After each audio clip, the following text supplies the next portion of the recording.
Hello everyone, it's Dui again.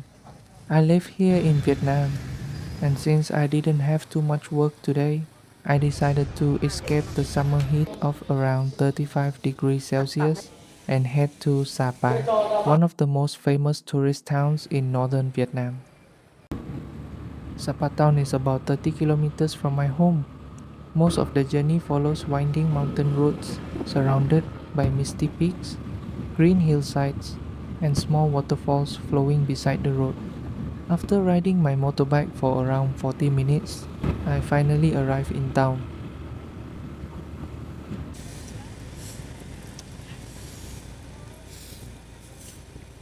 The sky over Sapa is quite cloudy today. Light rain and drifting fog occasionally cover the streets, creating a cool and refreshing atmosphere. Since this is not the peak tourist season, the town is lively without feeling overly crowded. Không bao giờ tiếp tay hành vi vi phạm pháp luật. Các tổ chức đoàn thể cần đẩy mạnh tuyên truyền, phổ biến pháp luật hiện có môi trường tự nhiên trong thương mại, tổ dân phố đang dần ra hoạt động với nhau, hỗ trợ nhau trong việc thúc đẩy phát triển, đảm bảo an ninh trật tự, để người dân tự áo pháp luật, sử dụng một cách an toàn, để làm giàu. Along some of the street, you may see groups of local children carrying handmade souvenirs to sell to visitors. Sometimes they gather in small groups to perform or dance, adding a lively and distinctive touch to the atmosphere of this mountain town.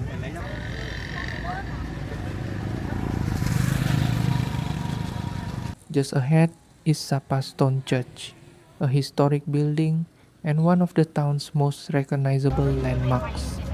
Located right in the center, it is often one of the first places visitors explore when arriving in Sapa.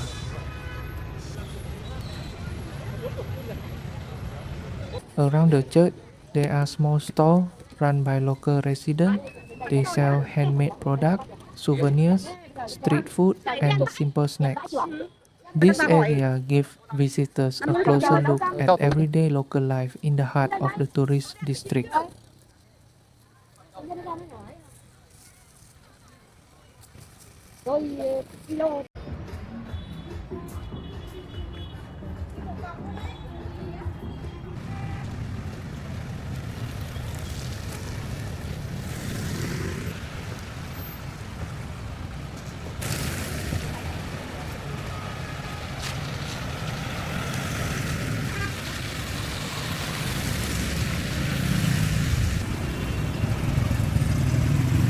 The streets are fairly open and easy to walk through today.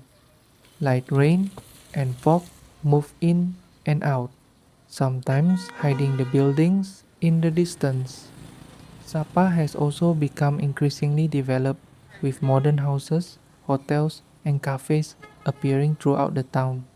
Along with the natural mountain scenery, these newer places have become popular photo spots for young people and travelers from afar.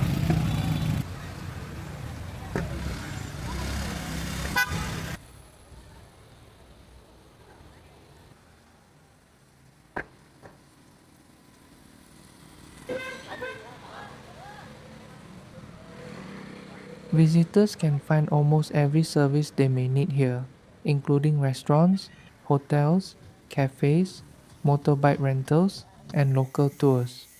Signs and menus are clearly displayed along the sidewalks, and many businesses use several languages to make things easier for international travelers.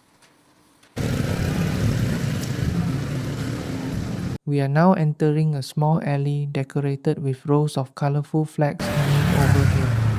The ground is paved with alternating black and white stones, giving the area a distinctive and eye-catching appearance. Although it is hidden between rows of buildings, the alley still attracts many visitors who stop to explore and take photos.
As we reach the lakeside area, the surroundings begin to feel much more open and spacious. Along the lake, there are many restaurants specializing in cold water sturgeon and salmon, two popular local dishes often associated with Sapa. Scattered between them are cafes overlooking the water, offering visitors a relaxing place to stop and enjoy the cool mountain atmosphere. The water here is clear, calm, and beautifully green, almost like a natural air conditioner in the middle of the mountains and the town. The air around the lake remains pleasantly cool, especially in the early morning and late afternoon. It is a wonderful place for walking, exercising, or simply sitting for a while and enjoying the fresh breeze and the slower rhythm of life in Sapa.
After spending quite some time walking around and exploring the town, I'm starting to feel a little tired and hungry.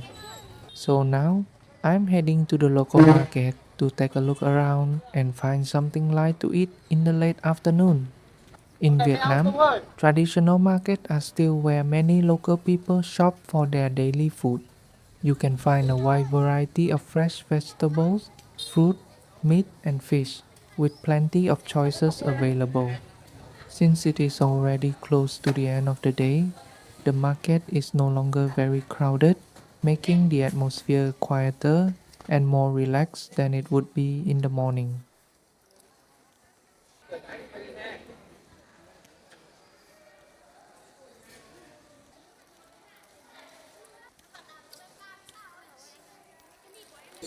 After walking around the market for a while, I stopped at a small Có phở local gì food đấy? stall inside the area. Since it was already quite late in the day, the place was almost empty. I found a simple seat and ordered a bowl of rice noodles for a light meal before continuing my journey.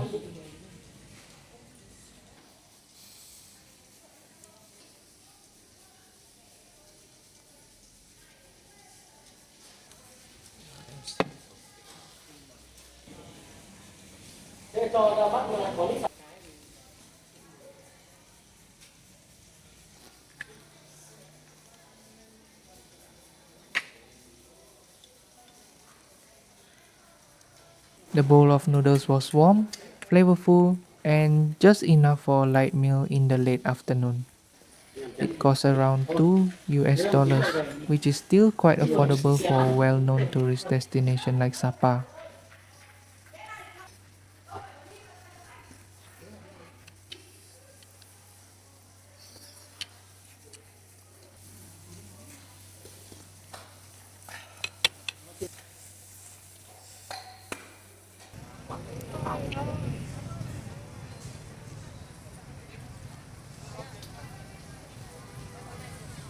As evening slowly falls, the lights from shops, hotels, and restaurants begin to illuminate the streets. At this time of day, Sapa feels like a glowing little town in the mountains, becoming livelier and more crowded as night approaches. However, I have to say goodbye a little earlier today. Mountain roads can become covered in thick fog after dark, reducing visibility and making the journey by motorbike much more difficult. Thank you for joining me on today's walk through Sapa. I'll see you again in the next video.